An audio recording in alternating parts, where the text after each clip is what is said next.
Hello friends, welcome to शिक्षक prep. तो friends, बहुत अच्छी गुड न्यूज़ आ चुकी है आप सभी के लिए। टीआरई 3.0 एंड 4.0 दोनों की एग्जामिनेशन डेट आपकी आ चुकी है। नया एग्जामिनेशन कैलेंडर जारी हुआ है।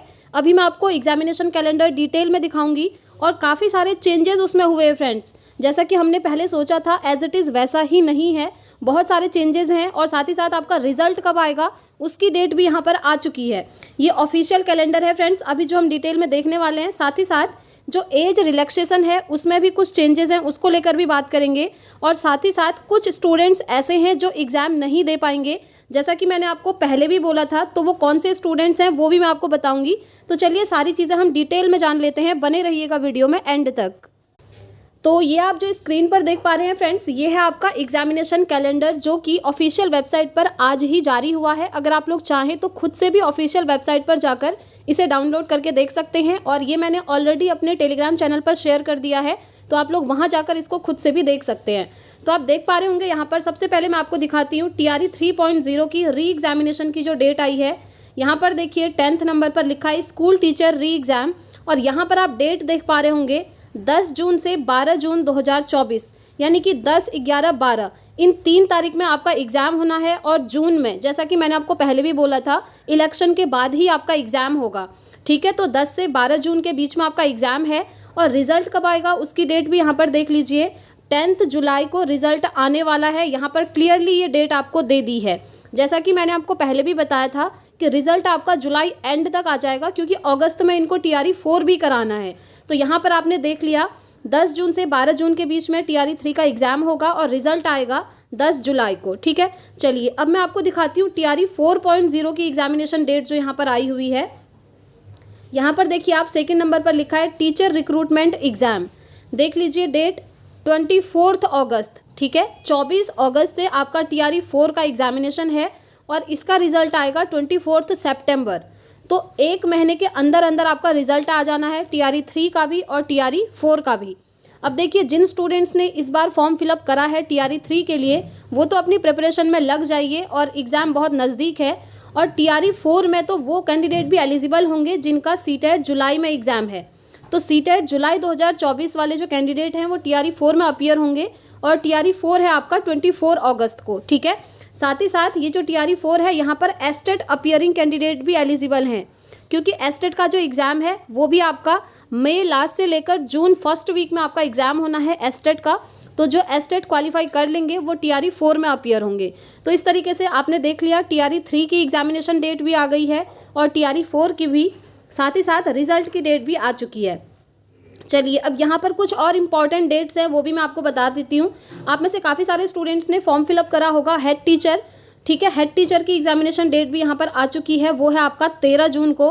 और हेड टीचर का रिजल्ट आना है 18 जुलाई को। उसी तरीके से यहाँ पर हेड मास्टर का भी देख सकते हैं आप। हेड मास्टर का जिन भी स्टूडेंट्स ने फॉर्म फिलअप करा है, देखिए आपकी एग्जामिनेशन डेट है 14 जून यानी कि 14 जून और रिजल्ट आना है 20 जुलाई को। ठीक है, तो इस तरीके से ये पूरा एग्जामिनेशन कैलेंडर आपका दोबारा से जारी हुआ है। और एक चीज़ मैं आपको बताऊं फ्रेंड्स, इससे पहले भी आपने एक एग्जामिनेशन कैलेंडर देखा था, वो आया था आपका टीआरई 3 के एग्जामिनेशन डेट आने से पहले वाला, बट उसको जो है एज इट इज़ फॉलो नहीं किया गया था। आप जानते ही हैं टीआरई 3 तो आपका सीधे अगस्त में होना था पुराने वाले एग्जामिनेशन कैलेंडर के अकॉर्डिंग। लेकिन अभी जो नया एग्जामिनेशन कैलेंडर आया है, यहाँ से ये चीज़ क्लियर हो गई है कि टीआरई 3 जून में और टीआरई 4 आपका अगस्त में होगा। तो इन डेट्स को ध्यान में रखते हुए आप अपनी प्रिपरेशन में लग जाइए। ठीक हो गया। देखिए अब हम बात कर लेते हैं कि कौन से स्टूडेंट्स एग्ज़ाम दे पाएंगे और कौन स्टूडेंट्स एग्ज़ाम नहीं दे पाएंगे। अब आप लोग सोच रहे होंगे हमने तो फॉर्म फिलअप करा है, हम तो एग्ज़ाम देंगे ही।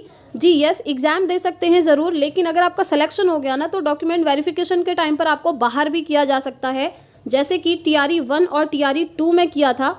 मैंने आपको 49 स्टूडेंट्स की ऐसी लिस्ट दिखाई थी ना, जो अदर स्टेट के थे और कुछ उसमें से बिहार के भी थे। उन्होंने एग्ज़ाम दिया, उनका सिलेक्शन भी हुआ, लेकिन बाद में उनको बाहर कर दिया गया। अब उसके पीछे का रीज़न ध्यान से सुनिएगा, जिन भी स्टूडेंट्स ने फॉर्म फिलअप करा है। और हाँ, पहले मैं आपको एक चीज़ बता दूं, आप लोगों की क्वेरी आ रही थी कि क्या पोर्टल दोबारा से ओपन होगा।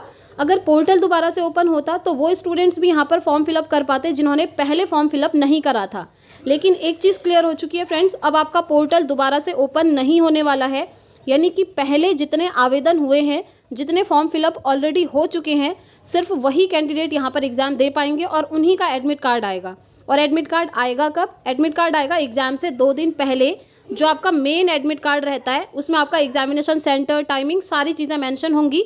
और इस बार आपका एग्जामिनेशन सेंटर भी चेंज होगा, आप देखेंगे मे बी आपका टाइम भी चेंज हो, ठीक है, क्योंकि पिछली बार आपका पेपर लीक हो चुका था, इस वजह से अभी सारी चीज़ें आपकी नई तरीके से होने वाली हैं।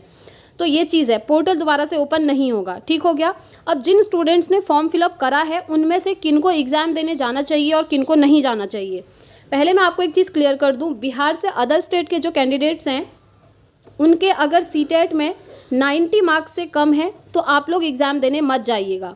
आप सोच रहे होंगे फॉर्म तो हमने फिलअप करा है, अगर 90 मार्क्स ही मैंडेटरी होता तो हम फॉर्म फिलअप ही नहीं कर पाते। ये भी आप लोगों के मन में डाउट आ रहा होगा और ये डाउट सही भी है। लेकिन एक चीज़ क्लियर है फ्रेंड्स, आप TRE 1 और TRE 2 का रिकॉर्ड उठाकर देखिए। जो स्टूडेंट्स ऑलरेडी चैनल से जुड़े हैं उन्हें पता होगा, क्योंकि मैं आपको हमेशा ऑथेंटिक अपडेट टाइम से देती रहती हूँ।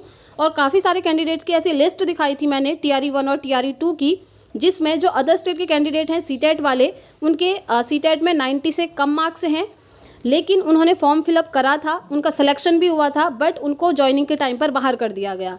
ये चीज़ आपके साथ भी हो सकती है। सबसे बड़ी गलती तो आयोग की है, यानी कि BPSC की गलती है कि उन्होंने नोटिफिकेशन में क्लियरली ये मेंशन नहीं करा है कि जो बिहार से अदर स्टेट के कैंडिडेट हैं उन्हें सीटेट में कितने मार्क्स चाहिए।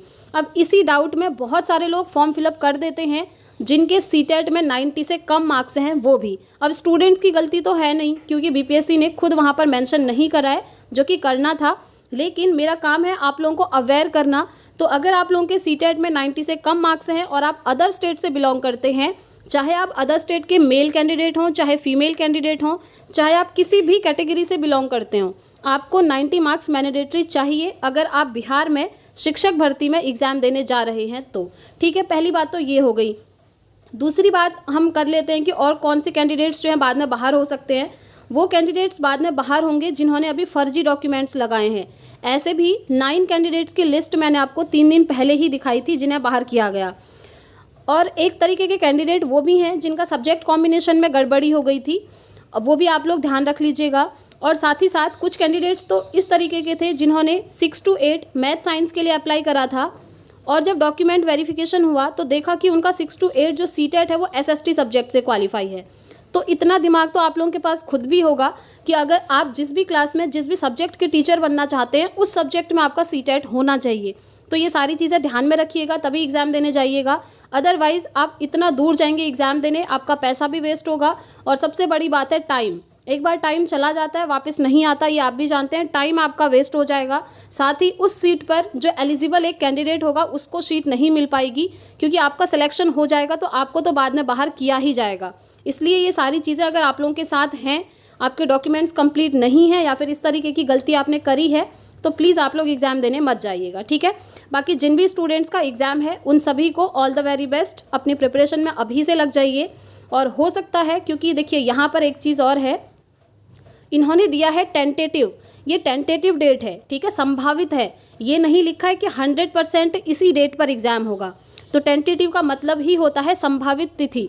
तो संभावित तिथि आ चुकी हैं एंड हम होप करते हैं कि इसी डेट पर आपका एग्ज़ाम भी हो जाएगा। लेकिन हाँ, अगर कुछ ऑफिशियल चेंजेस होते हैं एग्जामिनेशन डेट में तो आपको यहाँ से इन्फॉर्म कर दिया जाएगा। इसलिए अगर आप चैनल पर पहली बार आए हैं फ्रेंड्स, तो चैनल को सब्सक्राइब करके बेल आइकन प्रेस कर लें, ताकि आपको इसी तरीके से हर एक ऑथेंटिक अपडेट टाइम से मिलती रहे। और हम बहुत जल्द अब BPSC की क्लासेस भी स्टार्ट कर रहे हैं, आप लोग चाहें तो ज्वाइन कर सकते हैं। और आप में से जो भी कैंडिडेट्स सीटेट की प्रिपरेशन कर रहे हैं, सीटेट जुलाई 2024 की, तो उनके लिए डेली इवनिंग 6 बजे हमारी क्लासेस होती हैं। अगर आप चाहें तो उन्हें भी ज्वाइन कर सकते हैं। और ये PDF मैंने टेलीग्राम पर शेयर कर दिया है, आप लोग वहाँ जा कर के खुद से चेक कर सकते हैं। तो यही एक छोटी सी इन्फॉर्मेशन थी फ्रेंड्स। अब मिलेंगे हम नेक्स्ट वीडियो में नेक्स्ट इन्फॉर्मेशन के साथ। Thanks for watching.